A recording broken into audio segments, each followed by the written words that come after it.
आज बिहार के मुख्यमंत्री नीतीश कुमार ने अपने एक अकाउंट से एक ट्वीट किया जो कि आगामी बिहार विधानसभा चुनाव 2025 के मद्देनजर बहुत ही जरूरी हो जाता है और इस बारे में जानना आप सभी के लिए बेहद जरूरी है क्योंकि ये मुद्दा शिक्षा से जुड़ा हुआ है। इसलिए हमने इसको विस्तार से समझाने के लिए ये वीडियो बनाया। तो सबसे पहले ये ट्वीट देखिए। नवंबर 2005 में सरकार बनने के बाद से ही हम लोग शिक्षा व्यवस्था में सुधार के लिए लगातार काम कर रहे हैं। शिक्षा व्यवस्था के सुदृढ़ीकरण हेतु बड़ी संख्या में शिक्षकों की नियुक्ति की गई है। शिक्षकों की बहाली में बिहार के निवासियों यानी कि डोमिसाइल को प्राथमिकता देने हेतु शिक्षा विभाग को संबंधित नियम में आवश्यक संशोधन करने का निर्देश दिया गया है।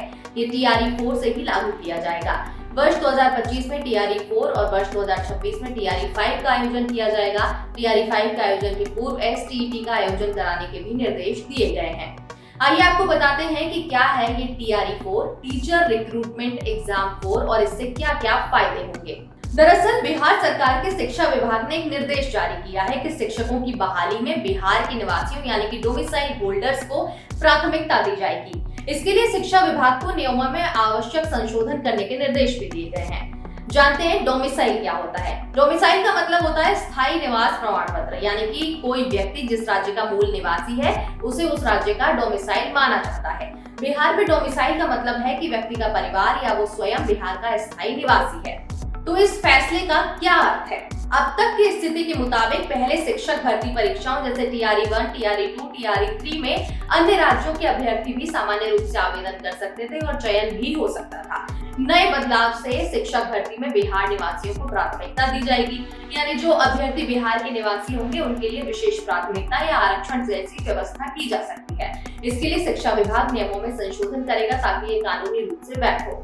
इस बदलाव के संभावित प्रभाव भी होंगे। प्रभाव ये होंगे कि बिहार के अभ्यर्थियों को फायदा होगा, स्थानीय युवाओं को रोजगार के अधिक अवसर मिलेंगे। अन्य राज्यों के उम्मीदवारों के लिए अवसर सीमित हैं। गैर बिहार निवासियों को आवेदन करने या चयन में कठिनाई हो सकती है। कानूनी और संवैधानिक सवाल कुछ मामलों में ये नीति अदालत में चुनौती दी जा सकती है। हालांकि कुछ मामलों में इस नीति को अदालत में चुनौती दी जा सकती है अगर समानता के अधिकार का उल्लंघन माना जाए तो। अब बताते हैं TRE 4 कब होगा। TRE 4 यानी अगली शिक्षक भर्ती परीक्षा का शेड्यूल अभी आधिकारिक रूप से घोषित नहीं हुआ है, लेकिन सरकार के इस निर्णय के अनुसार ये नई व्यवस्था इसी भर्ती से लागू होगी। बिहार सरकार के अनुसार ये निर्णय स्थानीय युवाओं को बढ़ावा देने के उद्देश्य से लिया गया है। शिक्षा विभाग को नियमों में बदलाव करने के निर्देश दिए गए हैं ताकि TRE 4 से ये प्राथमिकता नीति लागू की जाए। आपको ये जानकारी कैसी लगी हमें कमेंट करके जरूर बताएं। साथ ही इस वीडियो को ज्यादा से ज्यादा शेयर करें जिससे जानकारी सभी तक पहुंचे।